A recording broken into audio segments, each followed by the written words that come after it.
तो आप सभी का प्रज्ञान सिंधु में स्वागत है।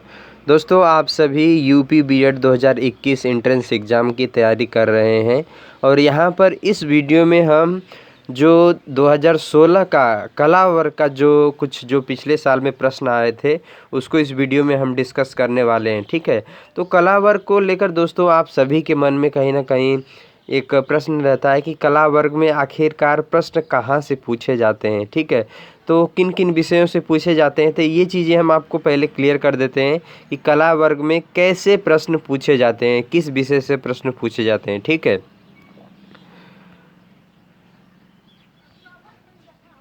तो यहाँ पे आप स्क्रीन पर देख सकते हैं कि कला वर्ग में कौन कौन से विषय आते हैं। ठीक है, जिनसे प्रश्न पूछे जाते हैं। दोस्तों, कला स्ट्रीम यानी कि आर्ट स्ट्रीम में जो भी विषय हैं उनसे प्रश्न जो है कला वर्ग में पूछे जाते हैं। जैसे कि कला वर्ग में जो है आर्ट स्ट्रीम में हिंदी आती है, अंग्रेजी आती है, संस्कृत आती है, मनोविज्ञान आता है, राजनीति और भूगोल, इतिहास, समाजशास्त्र, नागरिक शास्त्र, अर्थशास्त्र और दर्शन शास्त्र। ठीक है, तो इन सारे विषयों से कला वर्ग में जो 50 प्रश्न होते हैं उसमें जो है 4-5 प्रश्न हर एक विषय से, इनमें से जो है प्रश्न आपको देखने को मिलता है। इसलिए आपको जो तैयारी है वो क्या करना है, इसी को मद्देनज़र रखते हुए, इन्हीं विषयों के मद्देनज़र रखते हुए आपको तैयारी करनी है। तो तैयारी जो है आप हमारे वीडियो के माध्यम से, प्रश्नों के माध्यम से करते रहिए, इससे आपकी पूरी तैयारी हो जाएगी। चलिए प्रश्नों को अब हल करते हैं।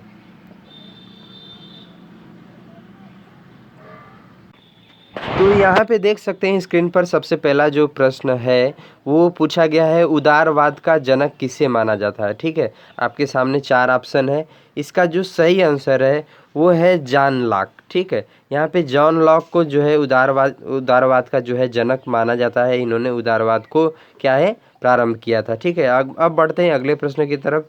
देखिए अगला प्रश्न जो है ये भी अर्थशास्त्र से है। देखिए प्रश्न की जो प्रकृति है उसको देखकर ही समझ में आ जाता है। जैसे पूछा गया है, खुले बाजार की क्रियाएं निम्नलिखित में किस नीति का अंग है। ठीक है, आय नीति, राजकोषीय नीति, साख नीति या श्रम नीति। तो दोस्तों इसका सही आंसर होगा साख नीति। ठीक है, जिसका भी आंसर आपको आता है आप कमेंट बॉक्स में बता सकते हैं। ठीक है, ये देखिए तीसरा प्रश्न क्या पूछ रहा है, मुद्रा वह धुरी है जिसके चारों ओर आर्थिक विज्ञान चक्कर लगाता है, यह कथन किसका है। देखिए कथन पूछा है, मुद्रा वह धुरी है जिसके चारों ओर आर्थिक विज्ञान जो है चक्कर लगाता है, ये किसका कथन है। तो दोस्तों ये जो है इसका सही आंसर है मार्शल। ये मार्शल का कथन है। ठीक है, कि मुद्रा वह धुरी है जिसके चारों ओर आर्थिक विज्ञान चक्कर लगाता है। देखिए अगला प्रश्न भी अर्थशास्त्र से। ठीक है, किसने कहा था कि राज्य को आर्थिक मामलों में हस्तक्षेप नहीं करना चाहिए। ठीक है, जो विद्वान ने कहा था। तो यहाँ पे मार्क्स, एडम स्मिथ, लॉक और प्लेटो। बताइए दोस्तों, यहाँ पे बताइए।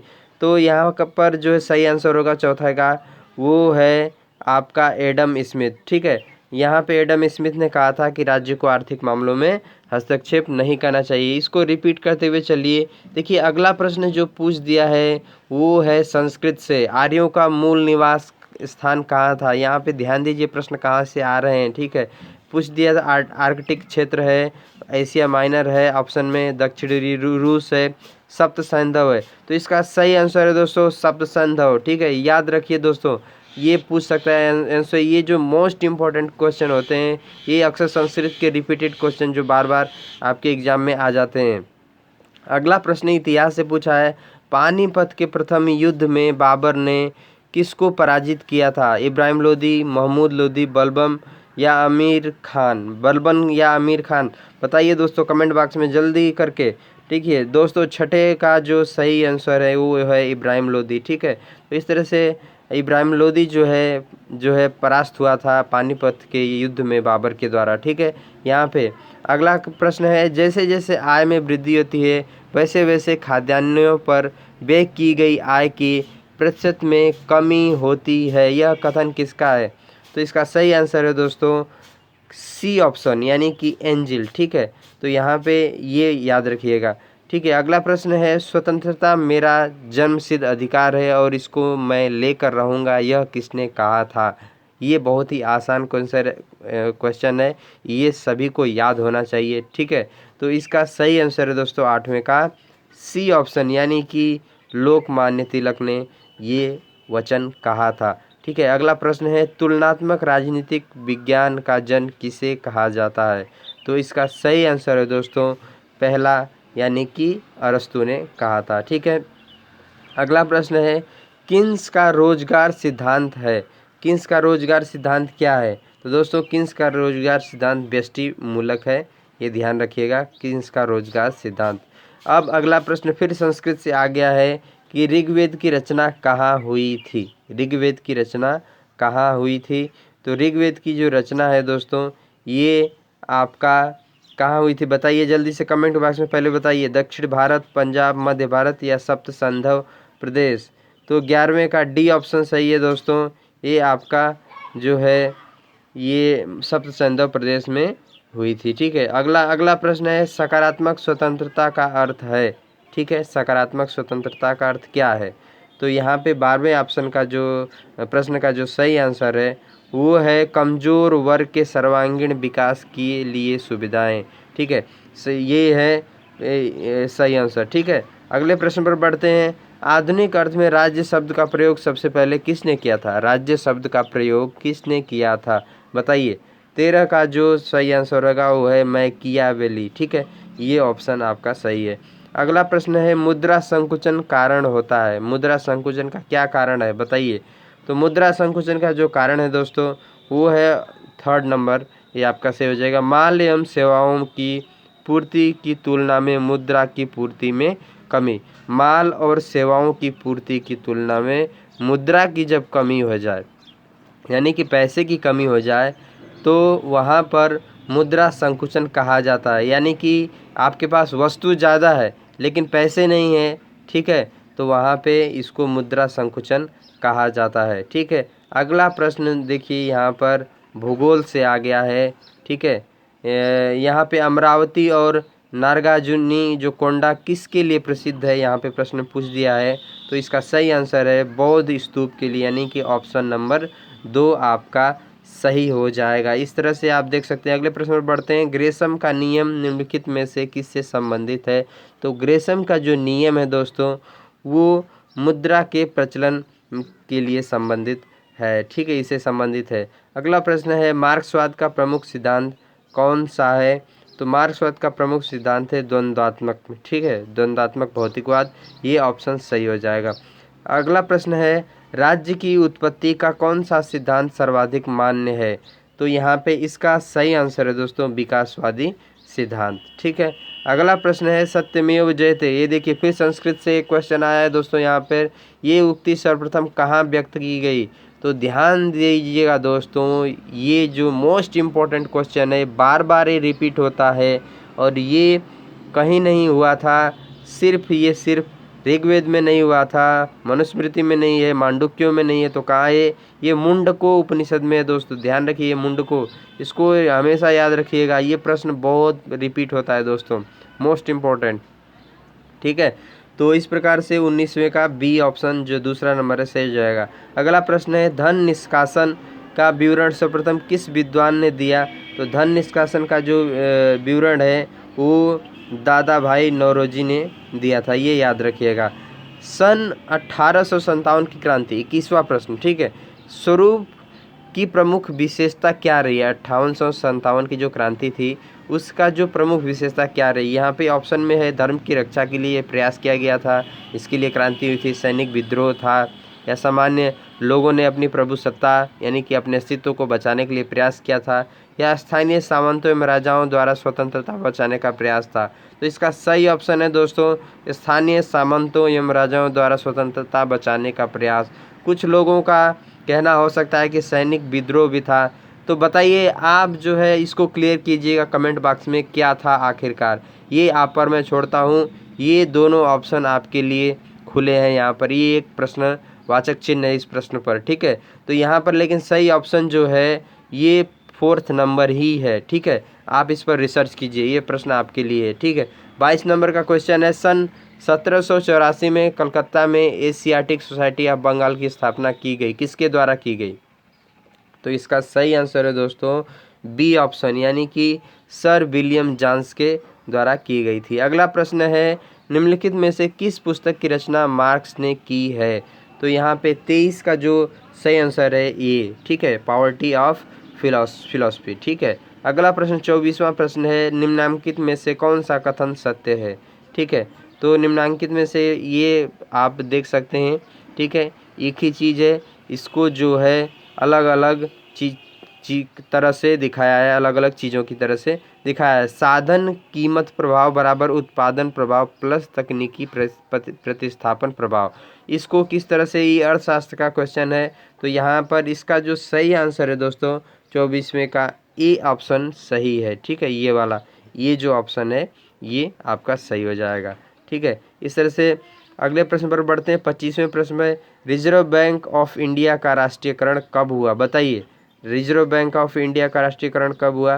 तो इसका सही आंसर है दोस्तों सन 1949 में। ध्यान रखिएगा, आज़ादी के बाद ही जो है राष्ट्रीयकरण हुआ है, और सन 1949 में।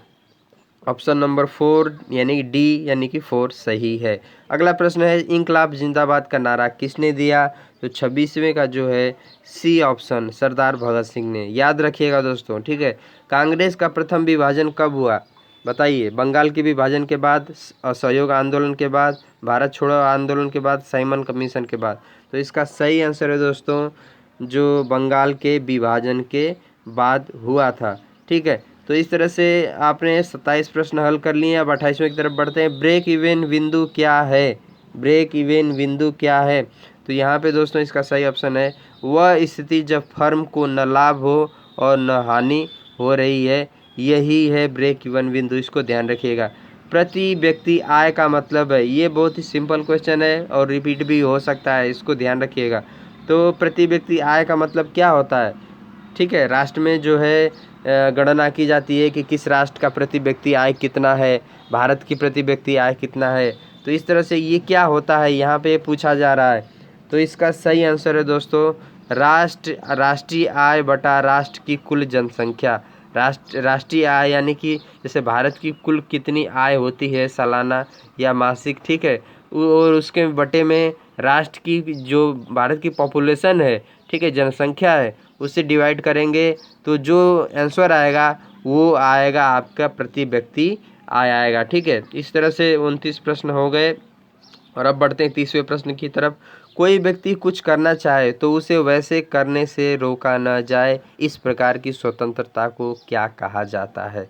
ठीक है, कोई व्यक्ति कुछ भी करना चाहता है और आप उसे न रोका, उसे रोका ही न जाए, तो इस प्रकार की स्वतंत्रता दी जाए, तो इस स्वतंत्रता को आप क्या कहेंगे? समझिए इस चीज़ को। ये क्या सकारात्मक हो सकती है, नकारात्मक हो सकती है, कानूनी, इनमें से कोई नहीं। तो दोस्तों ये इस तरह की स्वतंत्रता जो है निश्चित रूप से नकारात्मक होगी, क्योंकि यदि मान लीजिए किसी को चोरी करने की इच्छा हो जाए, वह चोरी करे, तो क्या यह सही होगा? ये स्वतंत्रता सही है? नहीं सही है। तो ये नकारात्मक स्वतंत्रता होगी, ठीक है। स्वतंत्रता का मतलब ये नहीं होता कि दूसरों को हानि पहुंचाई जाए। सबके हितों का ध्यान रखना ही स्वतंत्रता है, असली स्वतंत्रता यही है, ठीक है। अगले प्रश्न की तरफ बढ़ते हैं। शून्य आधार बजट, 31वां प्रश्न, शून्य आधार बजट का आशय है। तो 31वें प्रश्न का जो सही आंसर है दोस्तों वो है ए ऑप्शन, व्यय की प्रत्येक मद पर इस प्रकार विचार करना कि वह नई हो, ठीक है, बाकी सब गलत है। 32वें प्रश्न की तरफ बढ़ते हैं। निम्नलिखित में से कौन से राज्य को वर्ग शासन का परिणाम तथा उपकरण मानता है? निम्नलिखित में से कौन जो है राज्य को वर्ग शासन का परिणाम तथा उपकरण मानता है? तो इसका सही आंसर है दोस्तों मार्क्स मानता है, ठीक है, ठीक है। और अगले प्रश्न की तरफ बढ़ते हैं। प्रेस को स्वतंत्रता देने वाला गवर्नर जनरल कौन था? ठीक है, भारत में प्रेस को स्वतंत्रता देने वाला गवर्नर जनरल कौन था? तो इसका सही आंसर है दोस्तों ऑप्शन नंबर 4 यानी कि मेटकाफ ने ये स्वतंत्रता प्रेस को, यानी प्रेस मीडिया, जो प्रिंट मीडिया है, प्रेस मीडिया है, उसको स्वतंत्रता दे दिया कि आप जो है किसी भी प्रकार का न्यूज़ छाप सकते हैं, ठीक है। उसमें काफ़ी उसमें भी कुछ नियम थे, इसमें स्वतंत्रता प्रदान किया था। उसके बाद 34वें प्रश्न को देखते हैं, आगे बढ़ते हैं यहाँ पे 34वें प्रश्न की तरफ। भारत में उर्वरक का पहला कारखाना कहाँ खोला गया? तो इसका सही आंसर है दोस्तों ऑप्शन नंबर 1, ठीक है। सिंदरी में, ए ऑप्शन नंबर सही है, सिंदरी में 1 नंबर सही आपका हो जाएगा। सिंदरी में खोला गया था उर्वरक पहला कारखाना भारत का, ठीक है। अगला प्रश्न है 35वां, वेल्थ ऑफ नेशन के लेखक हैं, तो इसका सही आंसर है दोस्तों 35 का बी एडम स्मिथ, ठीक है। पेरेटो के अनुसार अनुकूलतम कल्याणकारी स्थिति प्राप्त हो सकती है, इसका सही आंसर हो जाएगा दोस्तों ए यानी कि फर्स्ट नंबर, पूर्ण प्रतियोगी दशाओं में, ठीक है। अगला प्रश्न है, लगान का प्रतिष्ठित सिद्धांत के प्रतिपादक हैं, लगान का प्रतिष्ठित सिद्धांत के प्रतिपादक कौन हैं, तो 37वें नंबर का जो सही ऑप्शन है ए यानी कि रिकार्डो, प्रथम जो पहला जो है ये रिकार्डो, ये सही हो जाएगा, ठीक है। न्याय किस प्रकार की अवधारणा, 38वां प्रश्न नंबर दोस्तों देखिए, न्याय किस प्रकार की अवधारणा है, आर्थिक है, कानूनी है, नैतिक है या सामाजिक है, तो न्याय कहाँ काम आता है, न्याय कहाँ होता है, तो दोस्तों 38वें का जो है ये कानूनी प्रक्रिया है, कानून के अंतर्गत आता है, न्याय जो है कानूनी अवधारणा है, ठीक है। अगला प्रश्न है 1931 ईस्वी में सविनय अवज्ञा आंदोलन वापस लिया गया, किस समझौते के कारण या किस सम्मेलन के कारण, तो बताइए यहाँ पे, तो यहाँ पे सही ऑप्शन है दोस्तों 39वें का गांधी इरविन समझौते के बाद ये जो है सविनय अवज्ञा आंदोलन जो है वापस ले लिया गया था। 39वें का फर्स्ट ए ऑप्शन जो है आपका सही हो जाएगा, इस तरह से 39वें का ए ऑप्शन, ठीक है। अब बढ़ते हैं अगले प्रश्न की तरफ, गोल्डन हैंड शेक स्कीम 40वां प्रश्न दोस्तों किससे संबंधित है, तो इसका सही आंसर क्या है दोस्तों, बताइए जल्दी से। 40वें का जो है आपका डी ऑप्शन, स्वैच्छिक सेवानिवृत्ति, ये ऑप्शन आपका सही हो जाएगा, ठीक है। प्रश्न नंबर 41, भारत का इतिहास लिखने वाला प्रथम विदेशी इतिहासकार किसे कहा जाता है, लिखने वाला, ठीक है, यहाँ पे ये गलत है, ठीक है। तो बताइए दोस्तों, यहाँ पे सही आंसर है इसका जो है 41वें का डी ऑप्शन दोस्तों, अल बरूनी ने, ठीक है, डी ऑप्शन अल बरूनी ने, इसने भारत का इतिहास लिखने वाला पहला प्रथम विदेशी इतिहासकार, ठीक है, विदेशी इतिहासकार अल बरूनी था जिसने भारत का इतिहास लिखा था। प्रश्न नंबर 42, फेडरल गवर्नमेंट किसकी कृति है, फेडरल गवर्नमेंट किसकी कृति है, फेडरल गवर्नमेंट दोस्तों ये जो है आपका 42वें का सी ऑप्शन के.सी. वियर, ये इसने फेडरल गवर्नमेंट इसने लिखा था, ठीक है। ये प्रश्न आपका 42वें का सी ऑप्शन सही हो जाएगा। अगला प्रश्न मोस्ट इम्पॉर्टेंट, नाजीवाद किससे संबंधित है, नाजीवाद दोस्तों ध्यान दीजिए, याद रखिए नाजीवाद, ठीक है। नाजीवाद आप जानते होंगे अच्छी तरह से, नाजीवाद को कौन मानता था दोस्तों, मार्क्स, लेनिन, माओ या हिटलर, तो हिटलर दोस्तों, हिटलर जो है नाजीवादी था, कितना क्रूर था आप सभी जानते हैं हिटलर ने क्या क्या किया था, ठीक है। तो अब बढ़ते हैं अगले प्रश्न की तरफ, किसने कहा प्रजातंत्र जनता के द्वारा जनता के लिए जनता की सरकार है, तो इसका सही आंसर है दोस्तों क्या होगा, बताइए जल्दी से, लिंकन है इसका सही आंसर, ठीक है। अब्राहम लिंकन जो अमेरिका के राष्ट्रपति थे, उन्होंने ये जो है वाक्य बोला था, ठीक है, प्रजातंत्र जनता के द्वारा जनता के लिए जनता की सरकार है, ठीक है। अब बढ़ते हैं अगले प्रश्न की तरफ, प्रश्न नंबर 45, गुप्तोत्तर काल में भूमि का वर्गीकरण किस आधार पर किया गया था, बताइए दोस्तों, तो दोस्तों इसका सही आंसर हो जाएगा भूमि पर उत्पादित फसलों के आधार पर ये वर्गीकरण किया गया था, भूमि का वर्गीकरण, ठीक है। अब बढ़ते हैं अगले प्रश्न की तरफ, प्रश्न नंबर 46, सोशल कॉन्ट्रैक्ट की रचना किसने की, तो इसका सही आंसर है दोस्तों रूसो ने की थी, ठीक है, सोशल कॉन्ट्रैक्ट की ये जो रचना है ये रूसो ने की थी। अब अगला प्रश्न दोस्तों, प्रश्न नंबर 47, ये 46 था, अब 47 की तरफ बढ़ते हैं, किस शासक ने अपने को देवताओं का प्रिय कहलवाया, बहुत ही इंपॉर्टेंट क्वेश्चन दोस्तों, ध्यान रखिए यहाँ पे, ठीक है। इसको बहुत आप कई जो छात्र हैं जानते होंगे आप दोस्तों, इसका जो अपने आप को देवताओं का प्रिय कहलवाया अशोक ने दोस्तों, अशोक ने अपने आप को देवानाम प्रिय करके ये जो है अपने बौद्ध स्तूपों में जो है लिखवाया है, ठीक है, तो ये ध्यान रखिएगा। अगला प्रश्न देखिए, प्रश्न नंबर 48, निम्न में से कौन सी प्लेटो की रचना नहीं है, निम्न में से कौन सी प्लेटो की रचना नहीं है, तो 48वें का जो है सही ऑप्शन जो हो जाएगा दोस्तों 48 का ए ऑप्शन पॉलिटिक्स। बाकी सारी जो है प्लेटो की रचना है। प्लेटो ने ये सारी रिपब्लिक, लाज और स्टेटसमैन, ठीक है, ये सारी रचनाएं की, लेकिन पॉलिटिक्स की रचना प्लेटो ने नहीं की है। तो ये सारी चीज़ें ध्यान रखिएगा कि प्लेटो की ये रचनाएं भी हैं। ये भी पूछ सकता है कि कौन सा प्लेटो की रचना है। इस तरह के भी क्वेश्चन आ सकते हैं। प्रश्न नंबर 49 को देखते हैं। ये प्रश्न नंबर 48 था, ठीक है। तो प्रश्न नंबर 49 में पूछा गया है सकल घरेलू उत्पादन का मतलब है।